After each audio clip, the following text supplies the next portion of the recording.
Texas program meant to keep students safe on board buses might be in jeopardy. As students across the state head back to classes, a September 1st deadline would require districts to outfit all new school buses with lap shoulder seatbelts. But in a KXAN Austin News investigation, our political reporter Josh Hinkle discovered a sudden drastic slash in funding threatens to stall this program.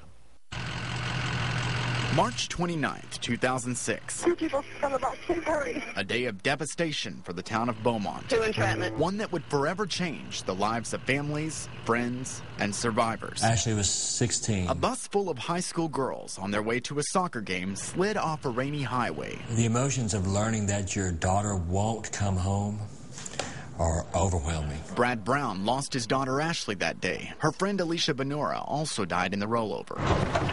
With no seatbelts on board, the accident injured dozens of others, including Steve Foreman's daughter, Allison. Once she regained enough consciousness to have to tell her that her two friends were dead, I think that's the hardest thing I've ever had to do in my life.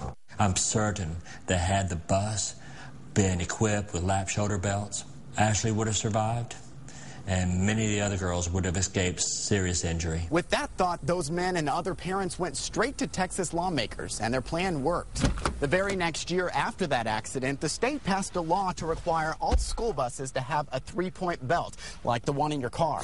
They have to be on all new school buses starting September 1st of this year. The legislature set aside $10 million to reimburse schools for buying new buses with those belts. That amount would strap in about 70,000 students. A handful of districts like Beaumont have been proactive, already purchasing 82 buses with three-point belts with their own money. But other districts like Austin bought 35 buses this year with only lap belts. And come September 1st, other districts say they'll wait to buy new buses when the Texas Education Agency tells them what to do. They need to become a little bit more proactive. They need to understand that they have a duty and responsibility to our children. Senator Eddie Lucio wrote Ashley and Alicia's bill and is now frustrated with TEA. Faced with the governor's request for all state agencies to cut their budgets, TEA slashed the school bus seatbelt program from $10 million to $3.6 million. The agency tells KXAN it made that move because the Legislative Budget Board hasn't authorized it to give out the money yet. Quite dismayed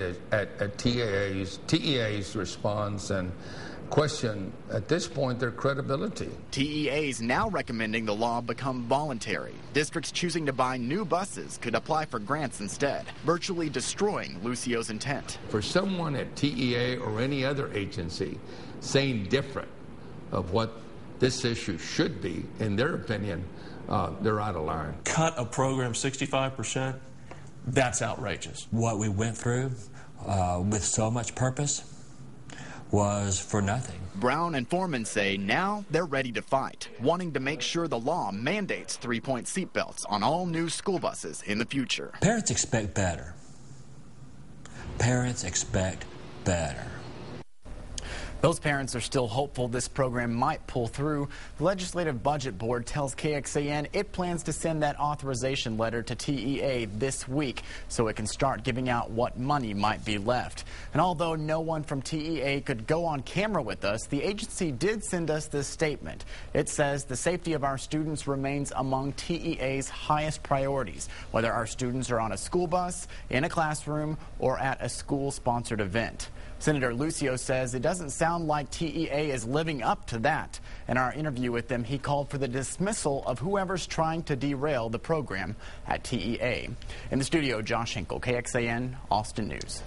Texas lawmakers ordered a new poll about seat belts on school buses. 85% of parents are for seat belts. 65% of school transportation directors say they are not needed. Staff in Senator Lucio's office says their research showing a typical school bus cost about $80,000. To buy a bus equipped with the three-point belts would be an additional $7,750.